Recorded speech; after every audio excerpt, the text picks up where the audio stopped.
Welcome to Pushback. I'm Aaron Maté. In March 2018, Palestinians began the Great March of Return, weekly protests against the brutal Israeli siege.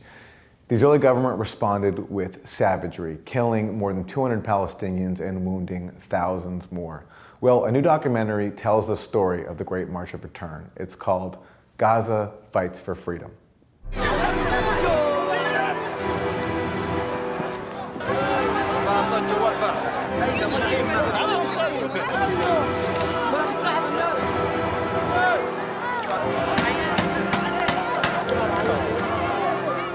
مآن الأوان ما كلهم قاعدين في العالم كله قاعدين وبيتفرجوا علينا، كل واحد مرتاح. احنا عنا حصار، لا معابر شغالة ولا دنيا، وين بدهم يروحوا؟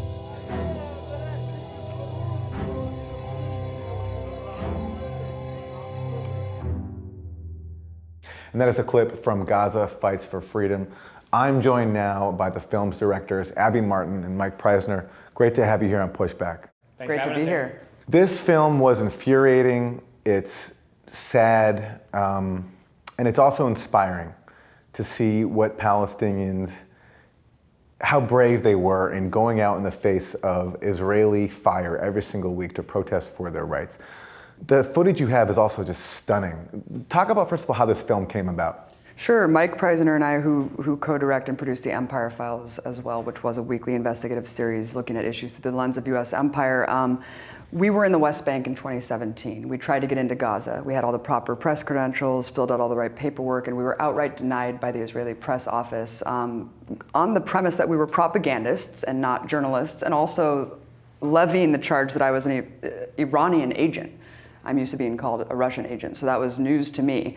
Fast forward a year later, when the Great March of Return sparked off, and I had a Skype session with about 30 journalists on the ground in Gaza, and they were asking me, how is the Western media covering the Great March? As you know, Aaron, it's abysmal, horrific, the obfuscation and outright censorship of this event that's ongoing for the last year and a half. And so we talked about how we can collaborate to amplify this story, to do this story justice. So I directed these interviews with the victims, of course, medics, press, scores of civilians. And once we got that footage, it was so cinematically brilliant that we knew that we couldn't just do an Empire Files episode. We had to do a full feature-length documentary, and that's what we did for the last year. And Mike, how did the filming process go about? How did you collaborate with the filmmakers on the ground, and how did they get such just amazing scenes from what happened? I mean, it's one of those things you kind of have to see to understand, right? I mean, as you were saying, it's like we were blown away when we saw it. We were expecting just kind of raw news protest footage, the kind of things that you could look up on AP or something. But the cinematographers that we worked with, these Gaza journalists, shot on like steady cams and slow motion. I mean, and they were on the front lines of the demonstrations. It wasn't from hundreds of meters away. They were with the people that were getting shot like next to them. And so the kind of cinematic brilliance of it is just people who had this incredible artistic talent, which is one of the tragedies of the film in a way also, is that there are so many talented videographers and journalists in Gaza covering the Great March. No one's buying their footage. No one's using it. I mean, it gets a little news bulletin here and there where they'll use 10 seconds of someone getting carried away on a stretcher, but the kind of this huge library of incredible, beautifully shot, incredibly talented work just is hidden from the public. And so when we worked with them, there was just this wealth of stuff to choose from because no one else was using it. And so this is how hidden the story is. They're going out there every day to risk their lives, and then it's just, it's empty in terms of who's actually using the content. Abby, give us a sense of just how heroic this struggle was. I mean, for years there's been talk among some Western pundits about where's the Palestinian Gandhi, although meanwhile in real life, Palestinians have been struggling for their rights for decades now, all of which has gotten ignored. But here you have this organized attempt to go this nonviolent march, everything that Palestinians are supposed to be doing in the eyes of the West, and they do it, and they get met with such brutality by Israel. Give us a sense of that and how you show it in the film. I'm glad that you mentioned that, because Ahmed Abu Artema, the lead organizer of the march, 34-year-old activist and poet, he says just that. He says, people ask all the time, where's the Palestinian Gandhi? He said 200 of them have been shot mercilessly by Israeli snipers. So they're there. Shot dead. Shot dead, exactly, and thousands more wounded, as you mentioned. The heroism is unmatched, I think, anywhere in the world. The fact that you can go out there so courageously, knowing that you are risking your life to just make a symbolic action. I mean, hang a flag at this militarized partition fence. I mean, not a border, of course. This is a militarized fence that's partitioning Gazans from the lands that they were ethnically cleansed from. So Ahmed clearly explains in tweets that kind of sparked off this whole movement, Aaron, back in January and February of 2018 before the Great March. He says, what would happen if we peacefully crossed the fence, pitched tents akin to Occupy Wall Street in the empty land right across the desert to call attention to our struggle as refugees 70 years later? It was always meant to be a symbolic action. So it kind of just demolishes this whole myth that there's this impending massacre, that Hamas wants to destroy Israel. It was organized by activists, people completely unaffiliated with any political parties. Every stripe of Palestinian society were involved in this. And the heroism that you mentioned is just seen in this documentary. I mean, 12 hours of footage that we looked through, kind of this rite of passage of going out there and throwing a rock. That's not threatening anyone. As we know, only 4 Israeli soldiers even claimed scratches from thrown rocks and maybe cited property damage. Meanwhile, the Gazans are just being mercilessly gunned down. But the heroism is so incredible. I mean, they go out there and throw a rock knowing that could be a death sentence right there. And it's something that really embodies courage, and it's something that these Western pundits and vile smear merchants will never understand because they don't know what courage is. Yeah, and that's kind of the Israeli narrative is that we're only shooting at people actively engaged in violence. That's the excuse they use for killing 200 unarmed protesters. But something we found in our footage, while there are several people who were killed for throwing rocks, which is still a war crime. You can say it's actively engaged in violence to throw a rock with a slingshot at a fortified bunker or armored tank, which does absolutely nothing. It's obviously a completely symbolic action. It's still a war crime to shoot someone for throwing a rock. But what we found in our investigation, corroborated by the UN, corroborated by all this exclusive video evidence that we have, the vast majority of people who were killed at the Great March were not throwing rocks. They were not cutting through the border fence. They were hundreds of meters from the border fence doing things like smoking a cigarette, talking on their cell phone, filming the demonstration, providing medical aid, waving a flag. I mean, these are the types of actions that were deemed punishable by death by the Israeli snipers and really their commanders. This wasn't just a few rogue young sniper individuals. This was like coming through the chain of command. Okay, now we're going to start killing medics, kill a bunch of medics. I mean, so this is kind of the calculation of the force used against the Great March protesters. One of the slain victims who you profile in speaking to her loved ones is Razan al-Najjar. Talk about her. Right, she was a young feminist. She was the first female to actually go out there as a volunteer paramedic, and since then she's inspired countless women out there who are on the front lines of these protests. The New York Times profiled her a week before she was gunned down by Israeli snipers, and she talks about this. She says, without weapons we can do anything. She says, if men don't want us out here, we're going to change that. We're going to change society. I mean, just an incredible hero. A week later, after that New York Times profile, she was slaughtered. And we have exclusive video footage of her, going toward the fence, arms raised. Israeli snipers fire warning shots at her feet saying, we're going to shoot you if you don't back off. And they did. Anyway, she retreats hundreds of yards back from the fence, and they still, not only shot gas, an unidentified toxic gas that renders you unconscious, but once she was rendered conscious again, that's when they shot her and her colleague Rami. And unfortunately, she passed away that day. But Aaron, the most tragic part of all is there was no atonement and no apologies from the Israeli government for this. After international outcry over her death, they released a video, a propaganda video actually slandering her and calling her a human shield, maliciously editing this video that she did with Turkish media where she says, I'm a human shield on the front lines to save the wounded and injured. And they cut it right when she says, I'm a human shield, and they said, paramedics are used as human shields by Hamas. And the New York Times followed up with this true crime investigation where they interviewed her family. They interviewed her colleagues, Rami and Rasha, for about 30 seconds to a minute, and then they gave carte blanche to an Israeli general, basically explaining away why she had to die. Yeah, Mike, one of the most maddening parts for me is seeing how the media propaganda war plays out, and to see how, on top of what Israel and its spokespeople say, even what Western pundits say about Palestinians, about how all this being a front for Hamas and an attempt to attack Israel and endanger its security. I'm wondering if you have any thoughts on that, just the contrast between the ways Western pundits speak about these brave people and the reality on the ground. Yeah, it's interesting because, we've been through several Gaza wars, right, where we could call them wars, massacres, where, 2008, 2012, 2014, where Israel mercilessly bombed civilian targets in Gaza in 1 2-month period, killing, close to 2,500 civilians, over 500 of which were children, pretty much all of them non-combatants. But in all of those wars where there is, and on those side of those, there's almost zero civilian casualties on the Israeli side of these so-called wars. But in all of those cases, the Western media was able to couch this in, well, they're shooting back they're defending themselves against Hamas rockets, and then civilians are dying because Hamas is shooting rockets from where there are civilians, right? And so it never was really addressed in the public consciousness because people would say, oh, well, it's confusing, they're shooting rockets, they're shooting back, civilians are dying, da-da-da-da. And so it was always painted, and the Western media, political pundits, all the mainstream news channels would say, well, they're shooting back, which is protected by international law. To defend yourself if Israel's attacking you, that's completely justified.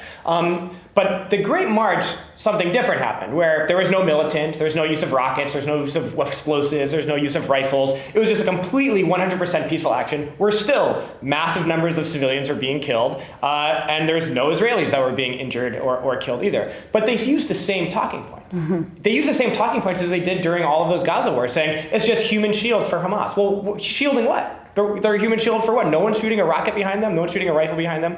So it's interesting to see with this that they did everything, as you said in the beginning, that they've been told to do. Lay down your weapons, do everything totally peacefully, and ask for your rights in a totally peaceful way. They did that. They were still killed for it. And then the Western media and media pundits still go out and use the same exact talking points they were using when they were being massacred by bombs just years earlier. And also just the slick Hasbro operation. We try to show both sides in the documentary, Aaron, because a lot of people say, oh, where's the other side? The Israeli side of the story. We did show that, and it's a slick Israeli propaganda arm.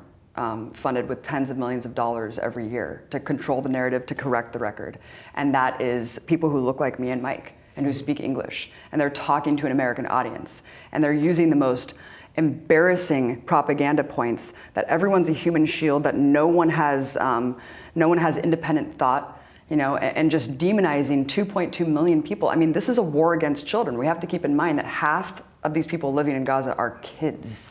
And to have Barry Weiss, people like that, and Bill Maher, who claim that they're liberal, going out there and say they planned this to be massacred, Israeli officials actually having the audacity to call it self-genocide, that they want telegenically dead Palestinians to be piled up on television, is absolutely atrocious that this is being believed in 2019. Right. Something like 35 or more children were killed by Israeli snipers. I mean, small children who were looked at through a sniper scope, clearly see they're a child, unarmed, and were shot and killed by Israeli snipers. The only defense after that is that, well, they wanted them to die. The kids wanted to die, and their parents sent them intentionally to be killed, because then they can say, oh my God, war crimes are being committed against us. That's the only defense that they have. Of course, that's not true, and it's such a sick and racist thing to say that people would intentionally kill their children just for not even getting a media story about it.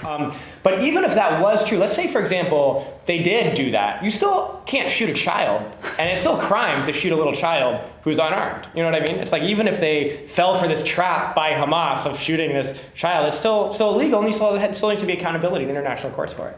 Yeah, and the violations of international law that you showcase, I mean, killing civilians, killing children, infringing on people with severe disabilities that Israel has caused. Talk about that. Mm-hmm.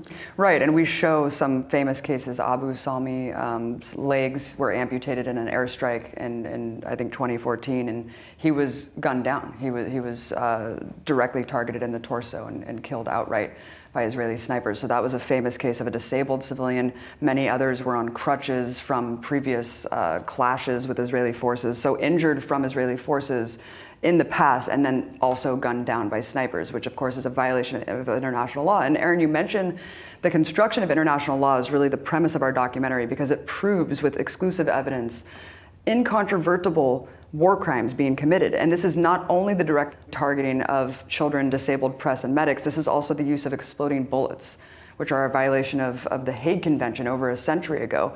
This is also the violation of the Chemical Weapons Convention. I mean, the use of unidentified toxic gas that renders you unconscious. that Israeli officials are using basically to have battle-tested weapons that they can then go to weapons expos and say, yeah, we're testing these weapons on a caged population, and then just brag to other weapons contractors to buy them. So it's war crimes after war crimes after war crimes. And what we try to prove is that everything Palestinians are doing is within the confines of international law, justified and necessary. And everything that Israelis are doing, the Israeli government rather, is illegal and criminal. And doing all this with American support. One of the things you point out in the film is the American tie when it comes to the weapons that are being used against the people of Gaza. Well, the only reason that Israel is able to do this is with the U.S. military backing, $10 million a day of our tax dollars funding these atrocities. But not only that, but the political protection, the political shield that the U.S. empire gives to Israel. I mean, the United States has veto power at the UN Security Council. Israel would be held accountable for their crimes in international courts were it not for the supreme military power of the United States protecting them, because Israel serves a very strategic purpose for U.S. hegemony in the world. I mean, it's this attack dog in the region that's very important for U.S. capitalism to control. The pivot of the modern industrial economy, where most of the oil is in the world. And so, the U.S. funds Israel for the same reason it invaded Iraq in 2003. It's about regional hegemony. And so because Israel serves such an important geostrategic role for the U.S. empire, it's completely shielded from accountability on an international level. Let's talk about Hamas for a second. They are still in charge of the Gaza Strip. I don't like talking about Hamas that much because I think that the question of Hamas and their tactics is pretty secondary. The fact is that they are resisting an occupation that's illegal, and the only obligation here is on the occupiers to end the occupation. But addressing some of the talking points that are used, they say that Hamas has this charter that calls for Israel's destruction. You actually address this in the film. Right, so that old charter was written by one guy, over 10 years ago. Their new charter is actually during the first Intifada, right, when they're resisting Israeli occupation yes. that has been occupying them and humiliating them for years. And it's been misinterpreted, of course, just like Ahmadinejad's comments are misinterpreted. I mean, so you can go on all day about that, but their new charter is what matters today, and their new charter not only rejects anti-Semitism and also kind of stands with progressive Jewish organizations worldwide, which basically differentiates Zionism from Judaism. But they also clearly distinguish that a national consensus among Palestinian society is the two-state solution with the pre-military occupation lines of 1967 to be a formula of national consensus. And I think that's really important, even though we support a one-state solution, and I know that a lot of Palestinians do. It shows that they're willing to negotiate. And it shows you that, when compared to what the Israeli ruling authority, what the Israeli ruling coalition says, that they are not accepting a Palestinian state, that they have dismissed that idea and kind of laughed it off for decades. And so when you compare the two, again, the propaganda kind of becomes deconstructed, and you're like, wait a minute, Hamas is willing to negotiate this, and Israelis are not. Right, if Israel's justification for committing these crimes is, well, they don't recognize Israel's right to exist, they explicitly don't recognize Palestine's right to exist and Gaza's right to exist, Mm-hmm. So, but another thing we try to point out in the film also is that part of the Israeli propaganda is to paint all of Gaza as Hamas, and a caricature of Hamas that wants to kill all Jewish people, murder all Israelis and take over the entire country, and not live peacefully together side by side. But what we try to show is that Gaza is like any other place. It's like America. It's like any other country you go to. There's a variety of political opinions. There's people who are to the right of Hamas. There's people to the left of Hamas. There's quite vibrant political movements and organizations. There's a pretty vibrant socialist movement in Gaza, and socialist organizations and socialist militants. And so these are all just different it's a political mosaic, just like you would expect any place to be. And to try to define, and that's what Israel has used as a justification to kill any civilian and to maintain this blockade that is torturing every civilian is, well, they're all Hamas. Well, you can't look at could you say that the United States is all Trump people because Trump's our president? Absolutely not.